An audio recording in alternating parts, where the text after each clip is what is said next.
Bonjour à tous, aujourd'hui on va tester toutes les nouvelles fonctionnalités que ChatGPT a sorties ces derniers jours. C'est vraiment Noël avant l'heure parce qu'on attendait depuis longtemps ces fonctionnalités et on va voir pourquoi c'est hyper intéressant pour nous utilisateurs de ChatGPT.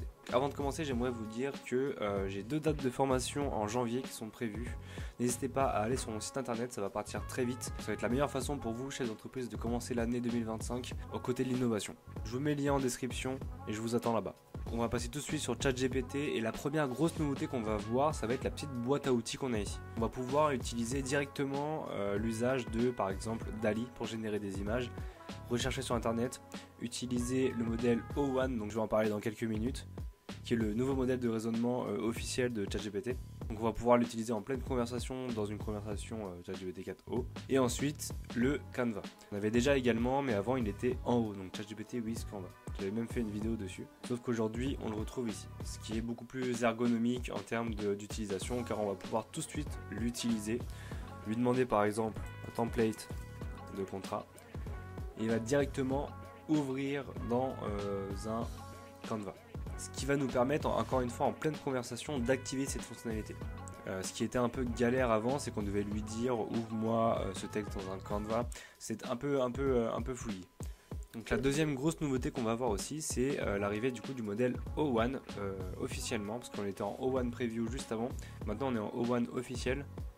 Donc déjà, première chose, avant on ne pouvait pas partager de fichiers à ce modèle-là. C'était vraiment dommage parce que comme c'est un modèle qui est vraiment très puissant en termes de calcul, d'analyse, c'était dommage qu'on ne puisse pas partager des fichiers ou au moins des images. Aujourd'hui, on a la possibilité de partager seulement des images, donc comme on le voit ici par exemple, et pas de PDF. Donc je pense que ça va arriver dans les prochaines semaines, encore une fois, c'est petit à petit, mais c'est déjà une bonne nouvelle qu'on puisse partager des fichiers. Donc si vous voulez partager des PDF, vous le transformez en JPEG et il va pouvoir vous le lire, tout simplement. Donc ça, pour tout ce qui est comptabilité, tout ce qui est facture, tout ce qui est un peu plus complexe en termes de données, on va pouvoir utiliser ce modèle-là. Donc c'est un modèle qui va réfléchir quand on va l'utiliser. Donc je vais vous donner un exemple maintenant. Lorsqu'on va lui demander par exemple résoudre un problème de maths, on va voir qu'il va réfléchir et on va voir à droite toute sa réflexion. Donc là aujourd'hui c'est en anglais, ça c'est pareil, je pense que ça va changer assez rapidement comme c'est encore nouveau. Mais voilà, il va se poser des questions lui-même et va vraiment trouver la meilleure réponse possible à votre question. Maintenant, la plus grosse nouveauté qui, moi, me plaît beaucoup, ça va être la possibilité dans les assistants. On va prendre, par exemple, mon assistant pour mes comptes rendus clients. Lorsque vous allez modifier, donc configurer l'assistant, le GPT, on va avoir en bas la possibilité de cocher la fonctionnalité Canva. Donc c'est quelque chose qu'on n'avait pas dans les assistants et ce qui était vraiment dommage parce que tout ce qui est assistant de rédaction, que ce soit de contrat, que ce soit de compte rendu, que n'importe quoi, donc lorsqu'on demandait par exemple un contrat, lorsqu'il le générait et qu'on voulait modifier des choses à l'intérieur, il devait tout régénérer de A à Z. Donc ça prenait un certain temps, donc c'était vraiment pas du tout optimal. Aujourd'hui je vais vous montrer, on va faire un test. Donc là tout simplement je suis sur mon assistant, donc je vais lui demander voilà j'ai une nouvelle transcription à traiter. Je vais lui donner ma transcription. On se retrouve tout de suite dès qu'il a fini. Voilà, il a fini son compte rendu. Maintenant, ce qu'on va pouvoir faire, par exemple, je vais sélectionner une partie du texte et lui demander, par exemple, invente le nom des participants. C'est un exemple, évidemment, qui là ne sert pas à grand chose, mais ça va nous permettre, voilà, de changer que cette partie-là. Il va même du coup aussi modifier dans tout le texte le nom des participants. Donc c'est cool. En fait, il va prendre en compte ce qu'on lui a dit et va l'adapter pour tout le texte. Si je veux par exemple qu'il donne un contexte plus long, je vais lui dire tout simplement donne-moi un contexte plus long. Voilà, vous avez compris où je veux en venir. On va pouvoir faire de l'édition de texte directement là-dedans au lieu de devoir tout régénérer.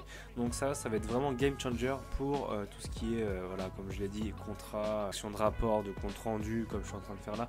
C'est vraiment game changer. Voilà. Maintenant, dernière petite nouveauté, le modèle de génération de vidéos Sora de OpenAI. Donc Sora, on va le retrouver sur le site officiel de OpenAI lorsqu'on va être dessus, en Product. Et ensuite on voit ici Sora. Donc lorsqu'on va essayer de se connecter, comme nous on est français et qu'on est en Europe, évidemment on n'a pas le droit de l'utiliser. Donc je pense que dans quelques semaines, quelques mois on va pouvoir. À l'heure d'aujourd'hui, l'idéal c'est d'essayer d'utiliser un VPN pour se connecter par exemple aux États-Unis pour pouvoir l'essayer. On voit ici les rendus, ont l'air vraiment juste incroyables. Moi je me suis renseigné sur Twitter, sur LinkedIn. Il y a pas mal de personnes qui ont fait des générations et en effet c'est pas bullshit, c'est vraiment incroyable. On a aussi, je vais en parler brièvement parce que ça concerne pas tout le monde, un plan à 200 € par mois, enfin 200 $ par mois. Ça va nous permettre d'accéder au mode Pro 01, qui est un modèle ultra avancé pour par exemple des ingénieurs, pour faire vraiment des trucs complexes. Nous, à notre niveau, on n'aura pas forcément UTT car on a déjà le modèle O1 pour faire ce genre de choses. Avec cet abonnement, on va pouvoir aussi accéder à Sora de façon quasi illimitée, je pense. Aujourd'hui, bon, c'est pas dit explicitement, mais je pense qu'on va pouvoir vraiment l'utiliser plus souvent. Ici, sur le plan normal, donc à 20 € par mois, la ChatGPT+, on y a aussi accès de façon limitée. C'est pas trop grave, encore une fois. Je pense pas que tout le monde va l'utiliser tout le temps. Ça peut être très utile pour faire pour des visuels marketing, des pubs, ce genre de choses, mais voilà. Donc voilà, j'espère que ça vous a plu. Ciao, c'était Scalix.